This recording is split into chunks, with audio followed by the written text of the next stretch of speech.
The morning on Veratus Prime always started with a pale orange sky. The sun there was smaller than Earth's sun, and it gave off a soft, warm light that made everything look like the world was still waking up. The people of the colony had grown to love that sky. Children ran under it. Farmers worked under it. Old men sat on their porches and watched it slowly turn blue as the hours passed. Colonel Nathan Graves had seen that sky every morning for 3 years.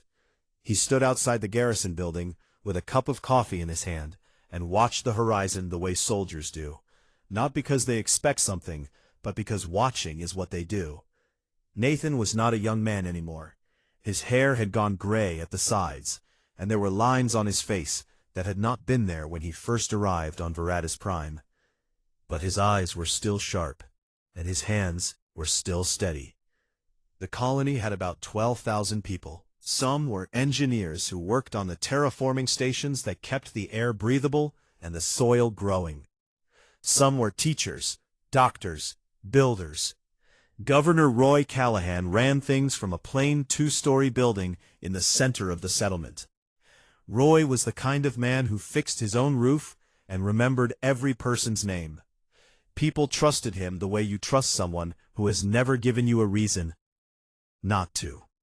Dr. Leah Farrow was already in her lab when the sensors picked up the first signal. She was a small woman with red hair and a habit of talking fast when she was excited. She was not excited this morning. She was afraid. The signal she was looking at on her screen was not a natural one. It was structured, repeated, and moving, and it was moving toward them. She called Nathan immediately. By the time he reached her lab, she had already run the analysis twice. The fleet signature on the screen belonged to the Vethkari Dominion. Every human in space had heard of them. They were an old species, reptilian, proud, and powerful. They had been traveling the stars for thousands of years before humans had even invented the wheel. The Galactic Council, which was the closest thing the known galaxy had to a government, treated the Vethkari with a great deal of respect, mostly because the Vethkari had enough ships and weapons to demand it. "How many?" Nathan asked. 47 warships, Leah said. "Maybe more behind them. I can't see past the interference they're putting out." Nathan set his coffee cup down on her desk and did not pick it up again. He went to see Roy next. The governor listened without interrupting, which was how Roy always listened. When Nathan finished, Roy leaned back in his chair and looked at the ceiling for a moment. "Can we fight them?" Roy asked. "We have a garrison of 200 soldiers and 6 patrol ships," Nathan said. "No." "Can we run?" "Not fast enough." Roy nodded slowly. "Then we stay," he said, "and we make sure someone knows what happened here." That was when Leah sent the distress signal. She did it from the deep relay antenna behind the terraforming station, the one that could punch a message through interference and across hundreds of light years.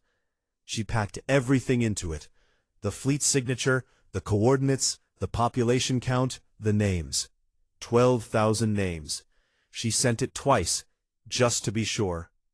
The Vethkari fleet arrived 4 hours later. They did not ask for a surrender. They sent a single message, broadcast on all frequencies, spoken in a flat and unhurried tone, as if they were reading from a document they had already filed somewhere.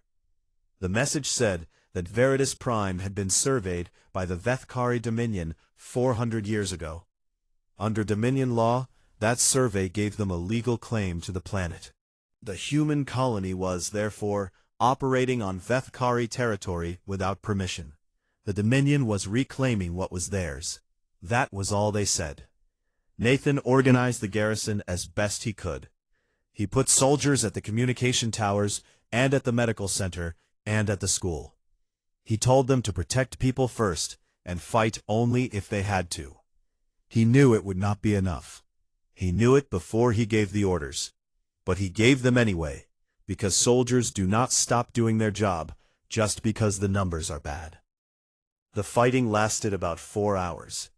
The Vethkari were methodical. They landed troops in the outer sections of the settlement and pushed inward like they were following a floor plan.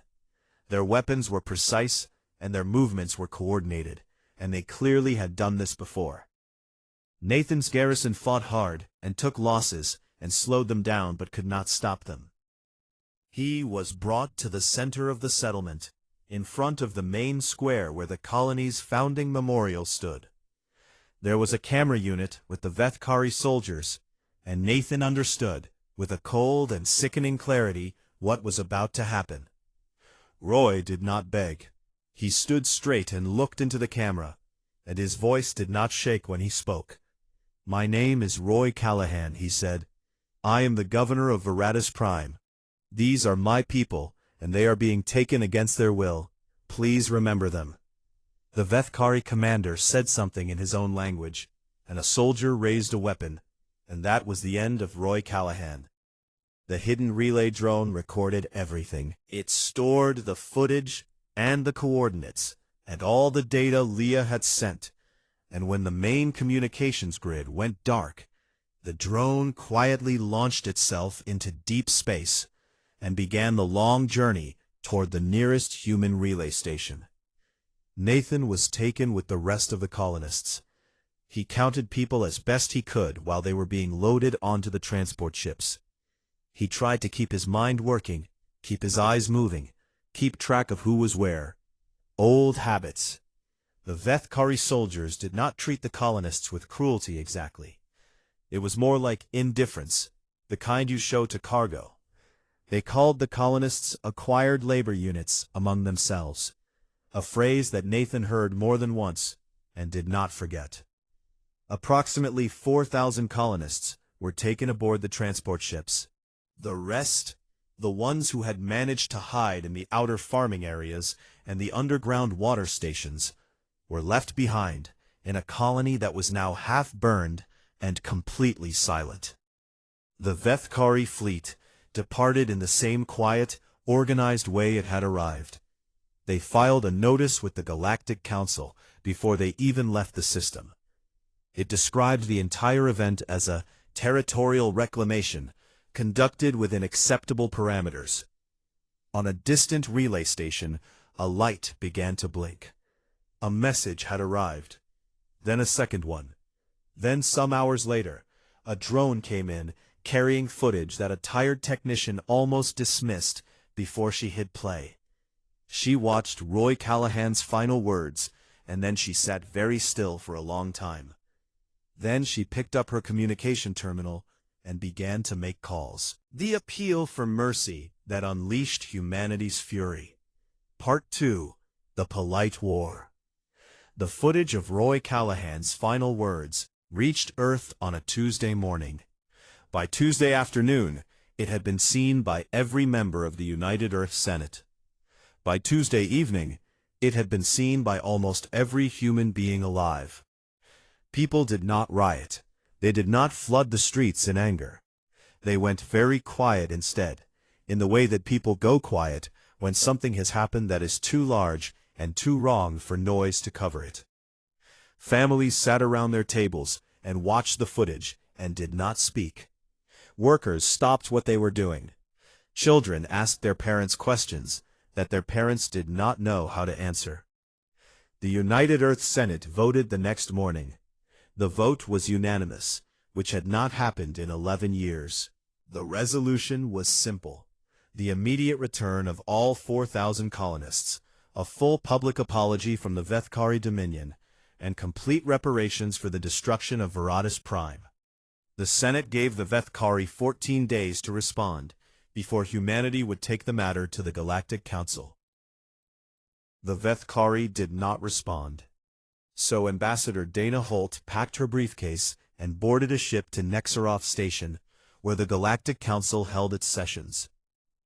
Dana was 43 years old, with short brown hair and dark eyes that had a way of looking at you like she was reading something written on the inside of your forehead.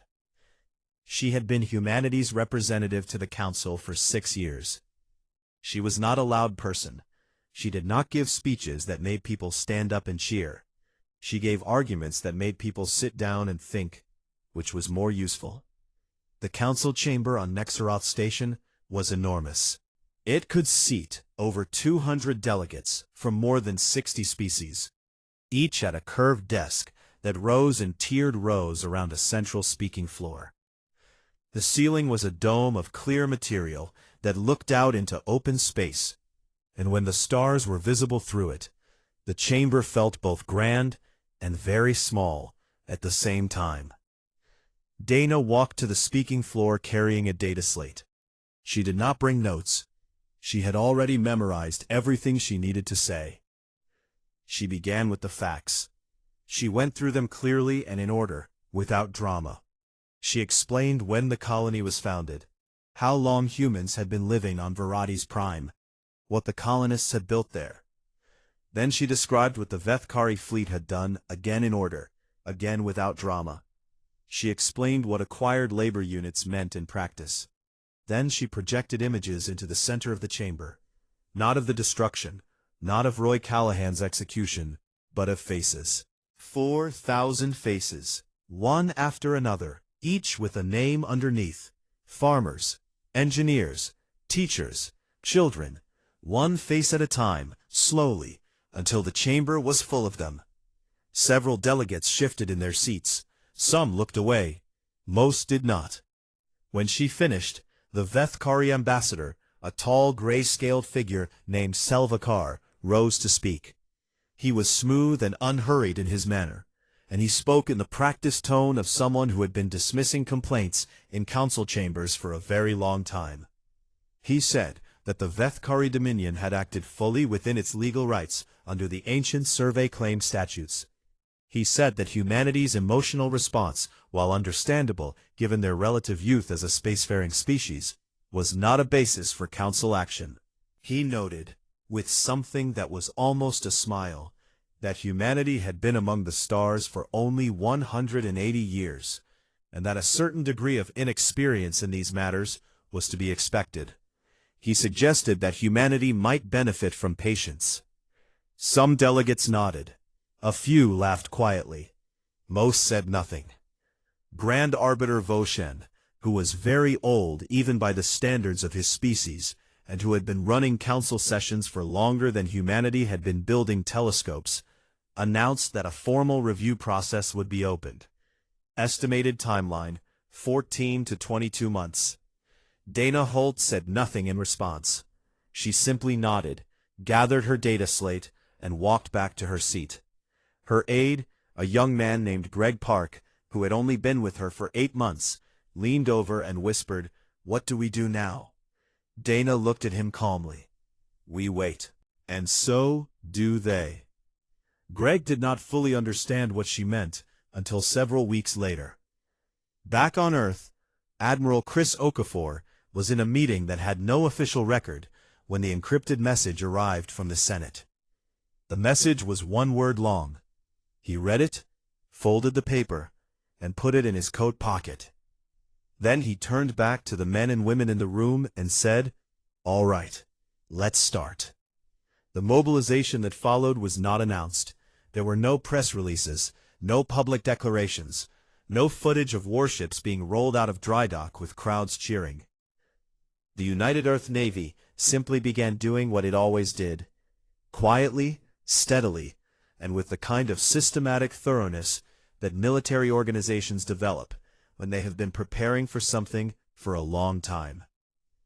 Reserve fleets that had been in low-maintenance holding were brought up to full operational status. Supply lines that ran from Earth's industrial centers to the outer fleet stations were reorganized and expanded. Shipyards that had been running single shifts began running 3. Medical ships were assigned to fleet groups. Long-range logistics vessels, the big, slow ships that carried fuel and food and replacement parts across vast distances, were loaded and positioned. None of it was secret. Other species with long-range sensors could see it happening if they looked. Some of them did look, and what they saw made them uncertain in a way they could not quite explain. It wasn't the size of the buildup that unsettled them. It was the organization of it, the patience of it. There were no angry speeches, no ultimatums broadcast on open channels. There was just preparation, carried out calmly and completely, like a man quietly putting on his coat before stepping outside into very bad weather. Selvacar sent a private message to his government. The humans appear to be conducting military exercises. This is likely posturing. We do not believe they intend direct action at this time. His government agreed with his assessment. They had read the same history books that most of the galaxy had read, and none of those books said very much about humanity. Humanity was new. Humanity was small. Humanity had been in space for less than 2 centuries. The Vethkari Dominion had been fighting wars before the humans had discovered fire. They were not worried. 800 light-years away, Admiral Chris Okafor stood on the observation deck of the UEN Dauntless and looked out at the fleet assembling around him. He was a quiet man by nature. He did not speak unless he had something to say, and he did not waste movement or energy on things that did not matter. He watched ship after ship fall into formation in the dark space around him, and he did not look angry or afraid or excited. He looked like a man doing a job.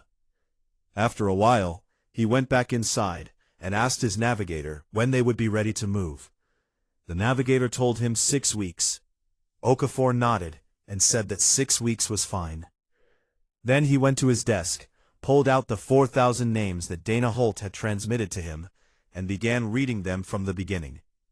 He read every single one. The appeal for mercy that unleashed humanity's fury. Part 3. The Appeal. The first censor report arrived at Vethkari High Command on a quiet evening in the 3rd month after Veratus Prime. A long-range listening post on the edge of Dominion space had picked up a fleet signature. The officer on duty flagged it for review and went home.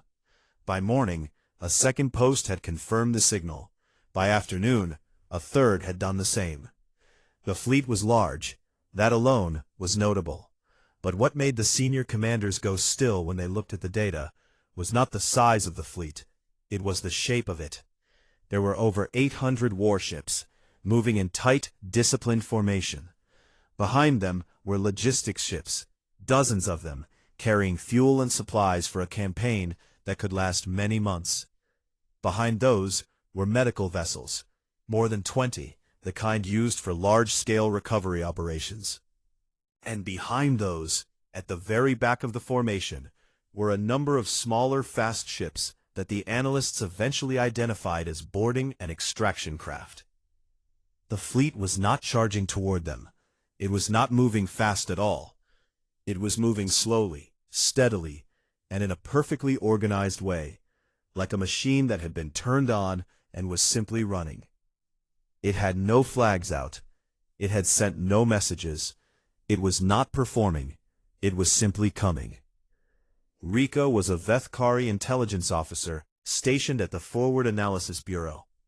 She was younger than most of her colleagues and had a habit of reading reports more carefully than people expected her to.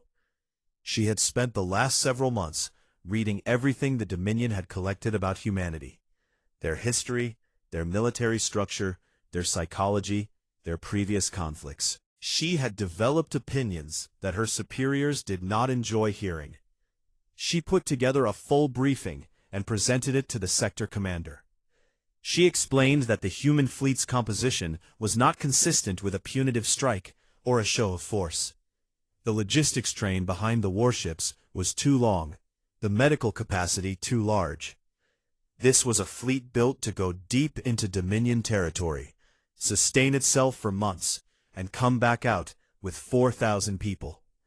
Every element of it had a purpose, and every purpose pointed in the same direction. They are coming to get their people back, she said. All of them. That is the only mission profile that explains this fleet.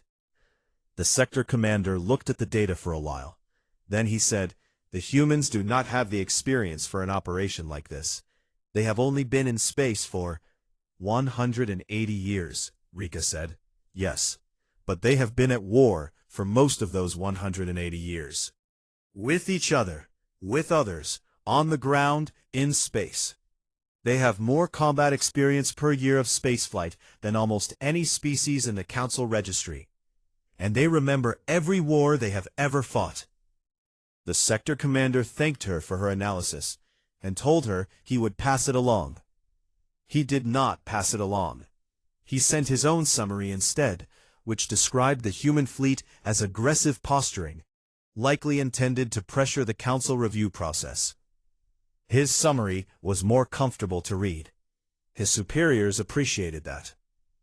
The panic came 3 weeks later, when the fleet crossed the outer boundary of what the Vethkari considered their sphere of influence, and still had not stopped, slowed, or communicated. It was not moving toward the border as a statement. It was moving through the border as a fact. Ambassador Selvakar was recalled from Nexaroth Station and given new instructions. He was to return to the council immediately and file an emergency appeal. He was told to describe the human fleet as an unprecedented act of military aggression against a sovereign dominion, a threat to galactic peace, and a violation of the council's authority. He was told to make the council stop the humans before they reached Dominion interior space. Selvakar filed the appeal publicly and in full detail. He wanted every species in the council to see it. He wanted maximum political pressure.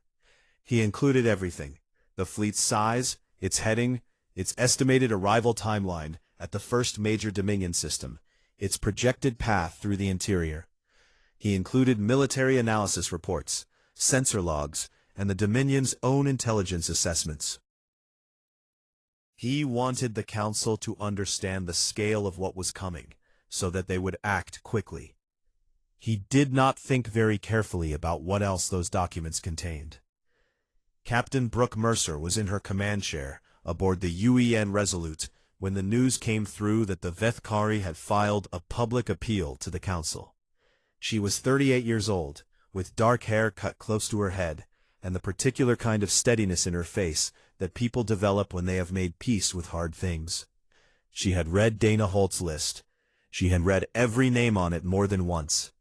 There was a girl from the colony named Patty, 9 years old, listed as acquired labor unit, grade 3 assignment, in a Vethkari logistics file that had been attached to the distress signal. Brooke had read that entry 4 times, and then put the file down and looked out the window at the stars for a long time. She passed the news of the appeal to Admiral Okafor, and waited for his response. His response was brief. He said, "Good. Keep the formation. Maintain current speed." Back on Nexaroth Station, the council emergency session was called within hours of the appeal being filed. Every delegate was present. The chamber was louder than it had been in years. Several species spoke at length about the danger of unilateral military action.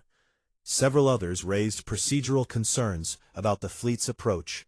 The Aelori delegate, whose species had a long memory and a quiet habit of watching before speaking, said nothing at all, and simply observed. Dana Holt sat in the human delegation gallery.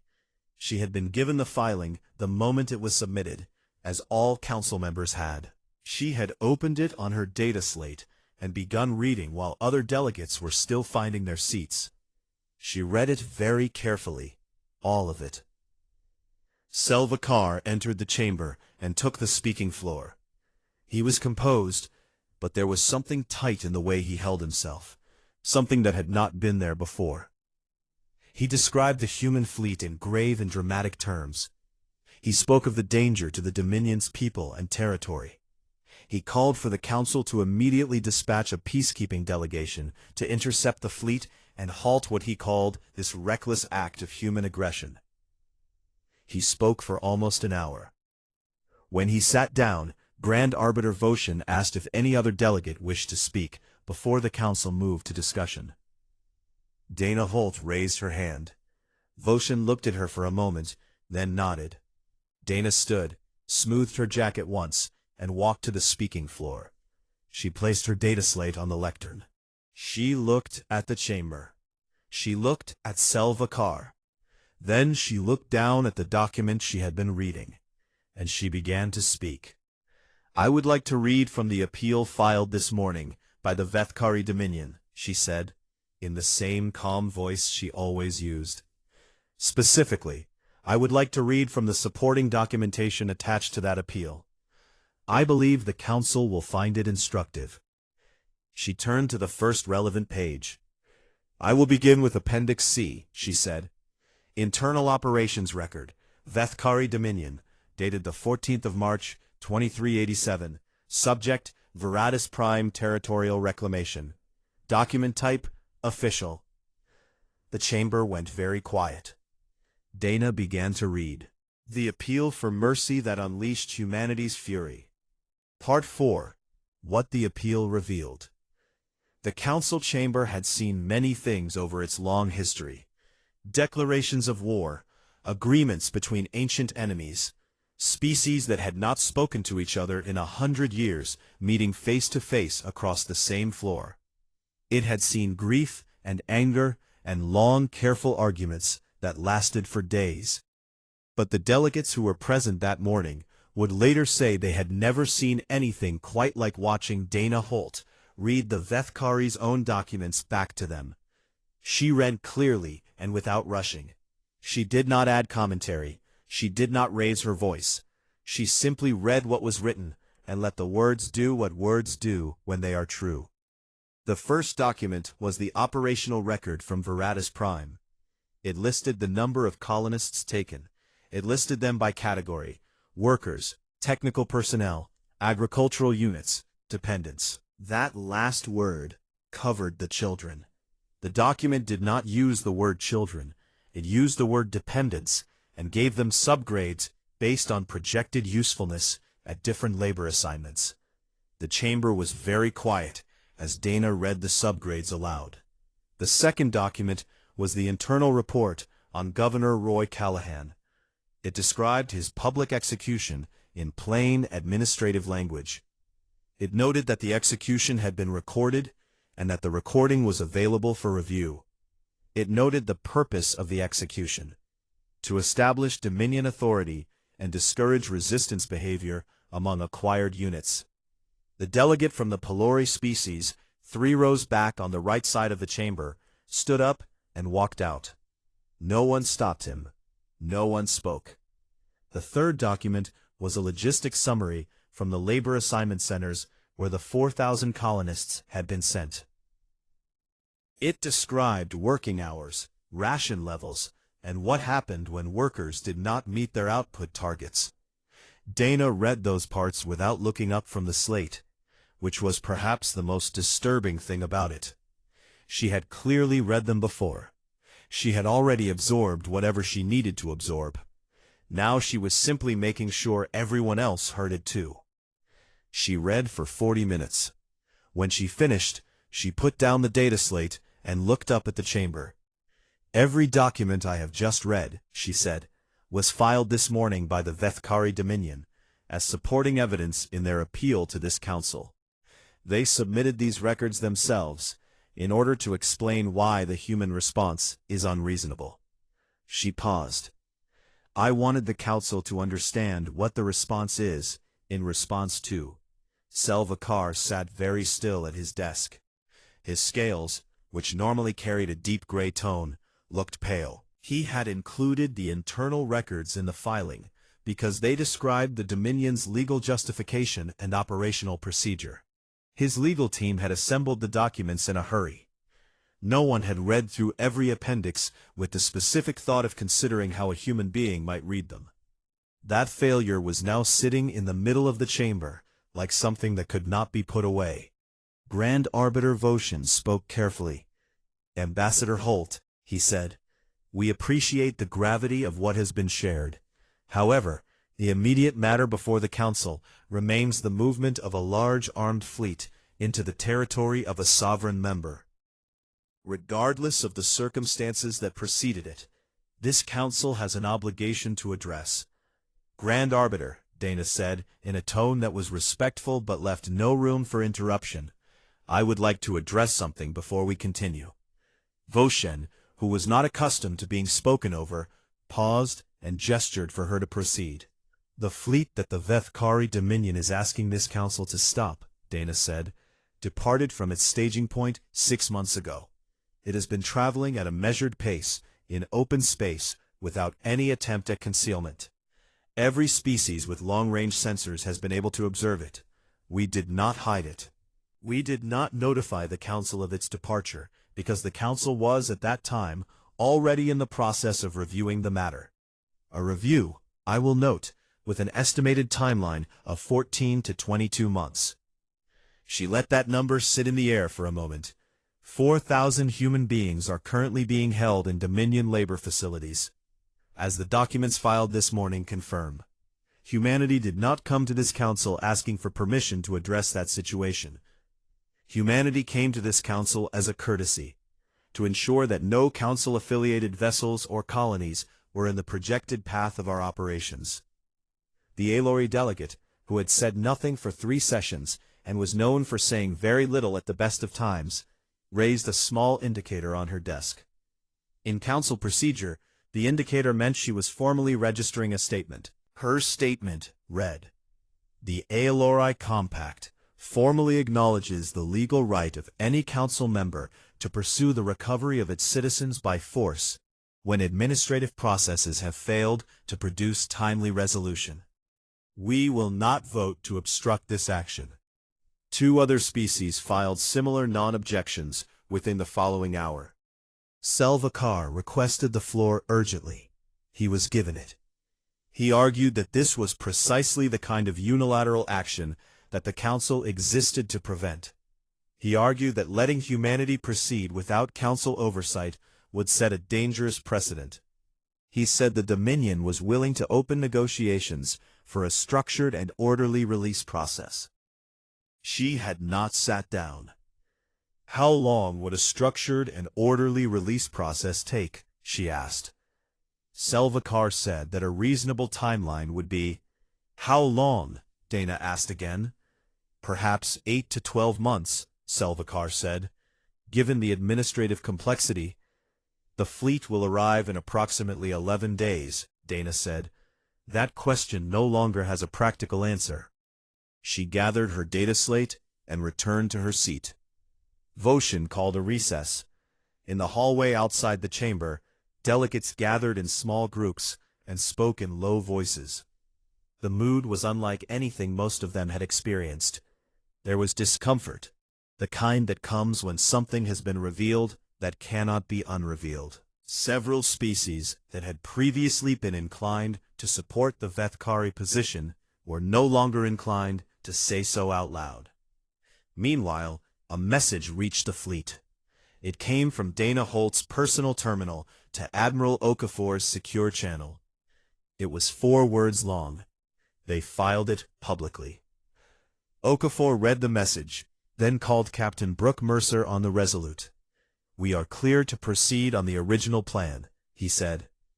"No changes to the formation, no changes to the timeline." Brooke said, "Understood," and relayed the order through the fleet. In the lower decks of a Vethkari labor transport, somewhere in the Dominion's interior, Nathan Graves was sitting against the wall of a large holding bay when he felt it. It started as a sound, very low and deep, the kind you feel in your chest before you hear it with your ears. Then it became a vibration in the metal wall behind his back. Then another, each one slightly different, each one with a slightly different rhythm, all of them happening at once, from different directions. Nathan had served in the Navy before his garrison posting. He knew the feeling of large ships dropping out of faster-than-light travel, near enough to affect local space. The waves of pressure that ran through nearby structures when a capital ship re-entered normal space. The pattern of it, the overlapping pulses, coming one after another in rapid sequence. Not one ship, not 2, many ships. He sat up straight. Across the bay, a Vethkari guard looked at his communication device. Then he looked at another guard. Something passed between them, not quite fear, but the first cousin of it. They began talking quickly, in their own language. Nathan looked up at the small viewport near the ceiling. There was nothing visible through it yet. Just stars. But the walls were still vibrating. He pressed his hand flat against the metal and closed his eyes and felt the pulses, one after another, steady as a heartbeat, counting them in his head. He lost count somewhere around 40 and stopped trying. A man near him, a farmer named Lou who had bad knees and had not spoken much since they were taken, leaned over and whispered, "What is that?" Nathan opened his eyes and looked at the viewport. "That," he said quietly, "is the Navy. The appeal for mercy that unleashed humanity's fury." Part 5. No Mercy Required. The Vethkari Border Defense Fleet moved to intercept on the first day. It was a large force by the standards of most conflicts, over 300 warships, positioned in a wide defensive line across the approach corridor, supported by fixed gun platforms on 2 nearby moons and a network of sensor arrays that had been watching the human fleet for weeks. The commanders behind that line had trained for many years. They were experienced, disciplined, and confident in their equipment. They had fought other species before and won. They looked at their sensor displays and saw the human fleet approaching, and most of them believed, even then, that this was still a situation that could be controlled. What happened over the next 31 hours is described in different ways by different observers. The Vethkari military records use careful, technical language and attribute the outcome to unexpected human tactical adaptation. Other council species who reviewed the sensor logs later were less careful with their language. The word they used most often, in most of their languages, translated roughly to the same thing in each one. It meant overwhelming. The human fleet did not stop at the defensive line. It went through it, not around it, not over it, not in a flanking maneuver or a complicated tactical pattern. It went through it the way a river goes through a gap in a dam, not because it was strong enough to smash the dam apart, but because it had found every weak point, every gap, every place where the line was not quite solid, and it had moved through all of them at once, from every angle, using each ship in the formation as part of a single integrated structure that adapted in real time as the situation changed. Admiral Okafor had spent 6 months planning the corridor approach while the fleet was being assembled. He had war-gamed it several hundred times with his tactical staff. He had thought about it the way Nathan Graves used to think about the horizon, not expecting any particular thing, but seeing everything. The Vethkari defensive plan had been built on the assumption that the human fleet would approach from one primary direction and attempt a breakthrough at a single point. Okafor had not done that. He had approached from 5 directions simultaneously and treated the breakthrough as something that would happen everywhere at once. The Vethkari border fleet was not destroyed. That had not been the objective. Ships that stopped firing were given a corridor to withdraw. Ships that kept firing were dealt with. The gun platforms on the moons were disabled, not demolished. The sensor arrays were left intact.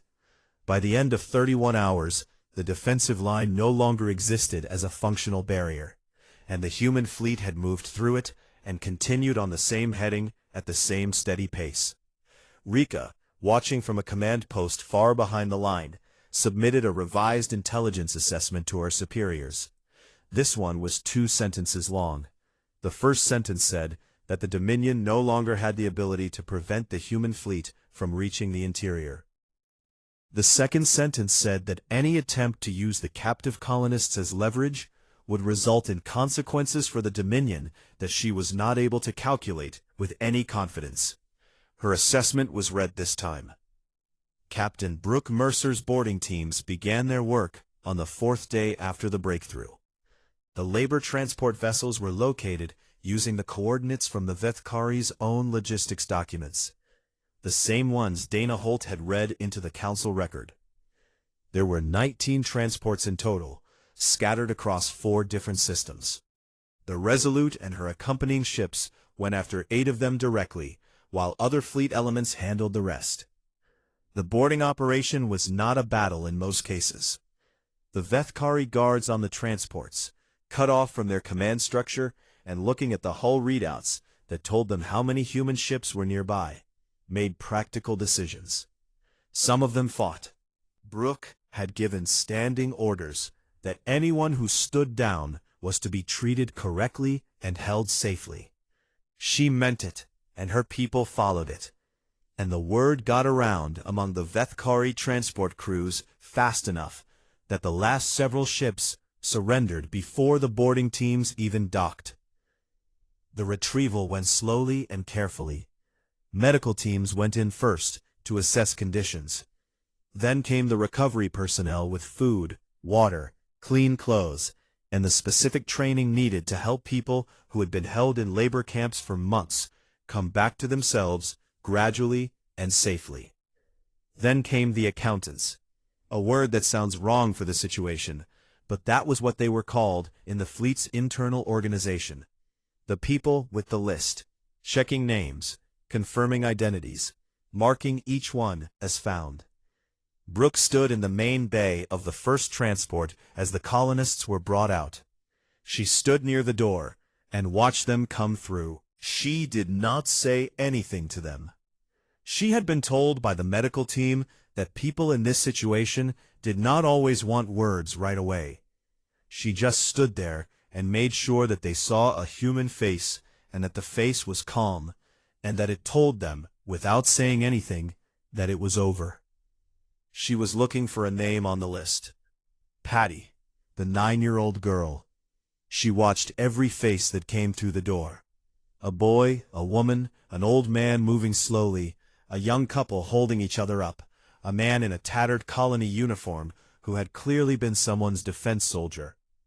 Then a child, small and thin, holding the hand of a woman who was probably her mother, looking around with the wide and exhausted eyes of someone who had stopped expecting things to be different and had not yet learned that they were. Brooke crouched down so she was at eye level. "Hi," she said. "You're safe? You're going home." Then she leaned into her mother's side and closed her eyes. Brooke stood back up and kept watching the door. Nathan Graves came through on the second day of recovery operations, in a group from a deeper level working section of his transport.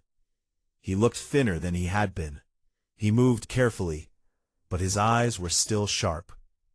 He walked out of the transport bay and into the recovery ship's corridor, and when he saw the Navy medic waiting for him, he stopped and stood very straight and took a long, slow breath through his nose. "How many?" he said. The medic knew what he was asking. 3,997, she said. "Out of 4,000. 3 did not make it. We're sorry." Nathan nodded. He kept nodding for a moment longer than necessary, which was the only outward sign of what he was feeling. Then he said, "Who were they?" The medic gave him the names. He listened to each one. He said nothing after the last name. He just stood there, in the corridor, with his hands at his sides, and did his breathing, and after a while, he moved on. In the Vethkari capital, the Dominion's high command watched their border defenses continue to fail at every engagement point, and their interior systems come within reach of a fleet that had not slowed down, not asked for anything, and not made a single broadcast since entering Dominion space. 3 of the Dominion's core worlds were in the projected path, when the fleet positioned itself in orbit above the first of them, not firing, not threatening, simply present, the way a mountain is present. The High Command called an emergency session that lasted 4 hours and ended with a message sent to the human fleet on open channel. The Vethkari Dominion formally surrendered. The terms were not gentle. Full reparations, a formal acknowledgement on official record of every crime committed at Veratus Prime. The execution of Governor Roy Callahan, named specifically and recorded as an unlawful killing. A binding non-aggression treaty with enforcement mechanisms attached. The mechanisms were the part the Dominion's lawyers argued over longest. The humans did not negotiate. The mechanism stayed in the final document. Dana Holt delivered humanity's final address to the Galactic Council 12 days after the last colonist was recovered. The chamber was full. There had been a great deal of discussion in the weeks prior, about precedent, about council authority, about what the human operation meant for the balance of power in the galaxy. Dana had listened to all of it. Now she was standing at the lectern again, in the same jacket she had worn the first time. She thanked the council for their time. She acknowledged the species who had stepped aside and not added their voices to the appeal for restraint. She noted that humanity did not consider the matter of victory in the traditional sense. 4,000 people had been taken. 3 had not come back. A colony had been burned. That was not a story anyone was celebrating. She noted something else as well. The Vethkari Dominion filed their appeal publicly, she said, and in full detail, in order to demonstrate the scale of what was coming, and pressure this council to act. In doing so, they provided us with their own operational records, their own logistics files, and their own documentation of what was done to our people. They gave us, in their own words, the complete record of their crimes. She paused. They appealed for mercy, she said, and in doing so, they made sure that no mercy was available to give. She closed her folder. We have our people back. The matter is closed. She sat down. The chamber was quiet for a long time. Not the uncomfortable quiet of people unsure what to say. The deeper kind. The quiet of people who have understood something, fully, and are sitting with the weight of it. Somewhere in a different part of the station, on a recovery ship that was already pointed toward home, Nathan Graves stood at a viewport in the hall outside the medical ward. Veratus Prime was not visible from here. They were still too far. But in 11 days it would be, and whatever was left of it, they would rebuild. That was not a decision anyone had announced. It did not need to be. People from Veratus Prime had been talking about it since the first day of recovery. The farmers were already making lists of what seed stock they would need. The engineers were already sketching what needed to be repaired first. Lou, the farmer with bad knees who had not spoken much since the taking, came and stood beside Nathan at the viewport. They looked at the stars together for a while. "You think it'll be okay?" Lou said. "The colony?" Nathan looked at the stars, at all those small, cold lights out there, and the long, dark distances between them. "Yeah," he said, "it'll be okay." He meant it. And in the galaxy that was now quietly recalibrating everything it thought it knew about the species that had only been in space for 180 years, in the council chambers and command rooms and intelligence bureaus of dozens of different civilizations, something had changed. Not the rules, not the treaties, not the political structures. Something quieter than those things, and more durable. An understanding. Humanity had not come roaring into the galaxy, demanding respect. It had simply gone to get its people back, done what was necessary, and come home. And the galaxy had watched every step of it.